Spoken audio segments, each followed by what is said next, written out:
تو میں کہنا چاہتا ہوں کہ یہ جو کیس جس کے لیے میں اس وقت حیدرآباد آیا ہوں، یہ کوئی ایشو بنایا ہے 1988 کا نا، اور اس وقت کا تھا، اور 4-5 سال سے کیس چل رہا ہے. ہم آتے ہیں اور مہینے میں تقریباً 20 روز، میں اس وقت کراچی سے آیا ہوں، فجر کی نماز پڑھ کے نکلا ہوں.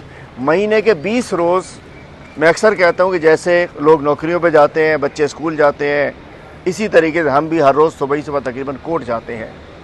اور یہی صورتحال ہے کہ عمران خان صاحب کے اوپر بھی تقریباً 300 کیسز ہیں اور سال کی سزائیں دی جا چکی ہیں.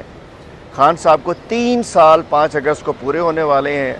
ہماری لیڈرشپ، شاہ محمود قریشی صاحب، یاسمین راشد صاحبہ، میاں محمود الرشید صاحب، عمر چیمہ صاحب، اعجاز چودھری صاحب، عالیہ حمزہ صاحبہ، دیگر ہماری بڑی تعداد میں لیڈرشپ جو ہماری وہ قید میں ہے، اور ایک اس سے ہٹ کے 50 سال کی سزائیں دی جا چکی ہیں. 50 سال کی سزائیں دی جا چکی ہیں عدالتوں کی جانب سے، چونکہ 26ویں 27ویں ترمیم کے بعد عدالتیں رہی نہیں ہیں. ایسا ہی نا سر؟ بالکل. کون سی عدالتیں؟ وہ عدالت وہ اسلام آباد میں جس میں آپ ہائی کورٹ میں رب وہ نظر آتی ہے، آپ کو نہیں نظر آتی نا. تو بات یہ صورتحال یہ ہے کہ اس کے باوجود قوم کھڑی ہے، عوام کھڑی ہے، عمران خان کے پیچھے کھڑی ہے.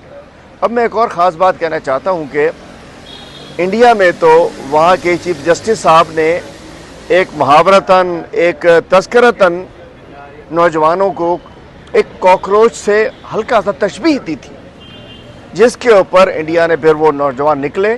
لیکن بتانا چاہتا ہوں پاکستانی نوجوانوں، ادھر بھی موجود ہیں ان کے کچھ نمائندے نوجوان، کہ پاکستان کی حکومت نے، پاکستان کے ایک وزیر نے پاکستان کے نوجوانوں کو کاکروچ ڈکلیئر کر دیا ہے.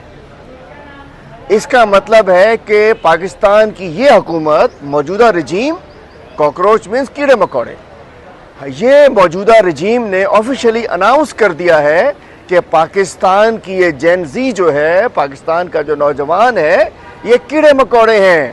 اور کیڑا مکوڑا بھی کون سا؟ جو کہ بالکل کاکروچ. یہ اب سمجھنا پڑے گا نوجوانوں کو کہ کیا کاکروچ بن کر زندہ رہنا ہے، کیا کیڑے مکوڑوں کی حیثیت سے زندہ رہنا ہے، یا زندہ قوم بن کر، نوجوان بن کر آگے بڑھنا ہے. کیا تھا عمران خان نے آپ لوگوں کو امپاور کیا تھا، عمران خان نے یوتھ کو آگے لایا تھا. ہم عمران خان آپ کو مستقبل سمجھتا تھا اس ملک کا، یہ آپ کو کاکروچ سمجھتے ہیں، یہ آپ کو کیڑا مکوڑا سمجھتے ہیں. یہ سب کو سوچنا پڑے گا، نوجوانوں کو سوچنا پڑے گا، نکلنا پڑے گا. تو آخر میں کہنا چاہتا ہوں کہ انشاءاللہ پورے سندھ میں ہماری 5 اگست جو کہ ایک بلیک ڈے ہے، یوم سیاہ ہے، ہمارے کپتان کو، اس قوم کے، عالم اسلام کے، اس قوم کے عظیم لیڈر عمران خان کو 3 سال پورے ہو جائیں گے. تو انشاءاللہ پورے پاکستان کی طرح ملک گیر احتجاج ہے. ہم پورے سندھ میں تمام بڑے شہروں میں جو ڈویژنل ہیڈ کوارٹرز ہیں، کراچی، حیدرآباد، میں خاص نواب شاہ، سکھر، لاڑکانہ کے ڈویژنل سطح پر، اور ضلعوں میں تحصیلوں کی سطح پر انشاءاللہ بھرپور سطح پر مظاہرے کیے جائیں گے، احتجاج کیا جائے گا، اور بتایا جائے گا کہ عمران خان سے جو ظلم کر رہے ہیں اب اس کی انتہا ہو گئی ہے اور اب ختم ہونا چاہیے. پاکستان زندہ باد، عمران خان پائندہ باد.